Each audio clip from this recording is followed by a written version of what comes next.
Kalau aku punya anak, aku akan jadikan anakku ini sebagai servant of God, pelayan Tuhan. Wow. Dia tidak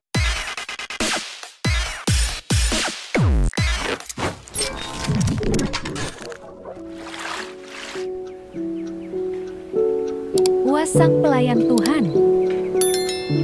Itu jadi saya makin penasaran gitu. Maksudnya benar-benar masa mudanya seorang WAS itu seperti apa sih? Kalau misalnya dari bukan soal cintanya gitu, tapi lebih ke pernah nggak sih kalau misalnya di daerah kampung tersebut senakal-nakalnya itu senakal seperti apa, atau gimana sampai akhirnya kayak Tuhan lah yang dengan kasih sayangnya menyentuh hati seorang Abdul Somad sampai akhirnya ini panggilan kamu untuk menjadi seorang ustadz kayak gitu. Nakalnya kita dulu kan tidak seperti nakal anak sekarang. Kalau kita baca itu gimana anak SD bisa memperkosa, mohon maaf, anak TK.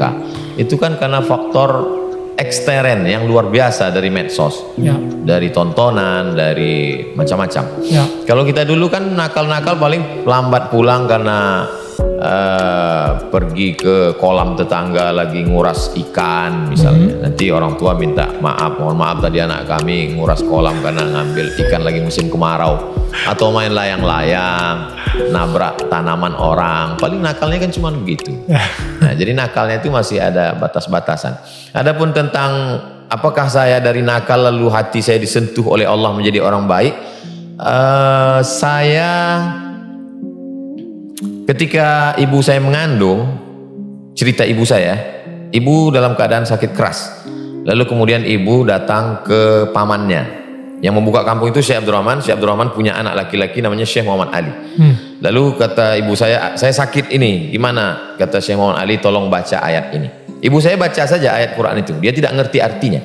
Setelah saya sekolah, baru dia tanya, apa makna ayat ini? Apa bunyinya?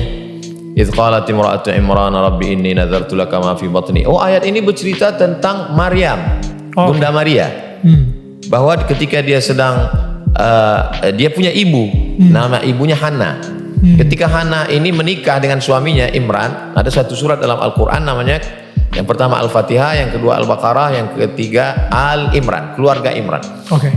Aku bernazar, nanti kalau aku punya anak, aku akan jadikan anakku ini sebagai servant of God, pelayan Tuhan.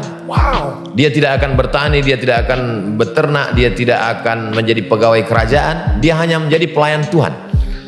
Lalu kemudian ketika anak itu lahir, falamma wada'atha qalat inni wada'tuha unsa. Ternyata anak yang lahir ini perempuan. Sedangkan waktu itu yang layak menjadi pelayan Tuhan adalah laki-laki.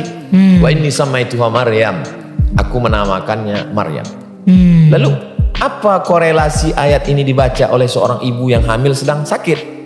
Lalu saya kaitkan, oh ternyata ayat ini amat sangat bagus dibaca oleh seorang ibu yang sedang mengandung anak. Karena korelasinya Hannah mengandung seorang anak yang lama dirindukan, nanti anak ini akan terjaga, terpelihara. Itulah dia Maryam. Jadi ketika ayat itu dibaca oleh ibu saya, berarti ibu saya secara tidak langsung sedang berdoa, nanti anakku ini kalau lahir dia akan menjadi pelayan Tuhan. Iya. Tapi dan ini terlihat karena jadi pelayan Tuhan banget. Itu dari bacaan yang diberikan oleh Syekh Muhammad Ali. Lalu kemudian ibu saya melapor ke ayahnya, kata namanya Nuruddin, Nur Cahaya, Din Agama, Cahaya Agama. Kata kakek saya, cucuku banyak, tapi khusus yang ini dia mesti sekolah agama. Itu maka saya dari kecil sekolah saya bukan sekolah umum, sekolah agama. Nanti kalau umurku panjang, ini ada kebun kelapa. Kalau umurku panjang aku akan biayai sekolah dia. Tapi nanti kalau aku mati meninggal, kebun kelapa ini untuk membiayai sekolah dia. Malang tak dapat ditolak, untung tak dapat diraih. Ketika kakek saya meninggal, kebun kelapa itu pun akhirnya ikut mati juga, terjual, satu dan lain hal. Di situ saya melihat bagaimana kasih sayang Tuhan. Akhirnya saya bisa kuliah S1 Al-Azhar gratis, S2 Maroko gratis, S3 saya selesai, saya memperoleh visiting professor dari Universitas Sultan Syarif Ali Brunei Darussalam. Saya yakin dan percaya itu adalah hadiah dari Tuhan untuk kelembutan hati kakek saya. Karena dia memberikan sesuatu untuk cucunya. Cucuku yang ini mesti menjadi pelayan Tuhan, menolong agamanya, maka Allah memberikan balasan itu. Ya. Saya yakin itu.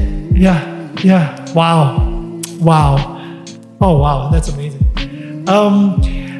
Dimana, jadi waktu kecil pun juga sebenarnya emang udah arahnya ke pelayan Tuhan ya berarti ya? Udah bukan ke arah petani ya? Saya Bang Daniel bukan ustadz jadi-jadian.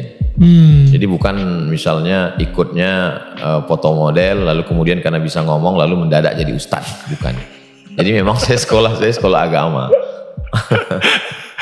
Dari kecil saya memang sudah disetting untuk jadi orang yang belajar agama. Makanya ketika ada orang khawatir, ini jangan-jangan mau masuk politik, saya tekankan, saya sampai mati jadi ustadz. Ustadz itu secara bahasa, ustadz dari bahasa Persia, ustadz artinya orang yang punya ilmu. Secara umum, ustadz itu umum, cuman digunakan oleh umat Islam menjadi orang yang mengerti ilmu agama.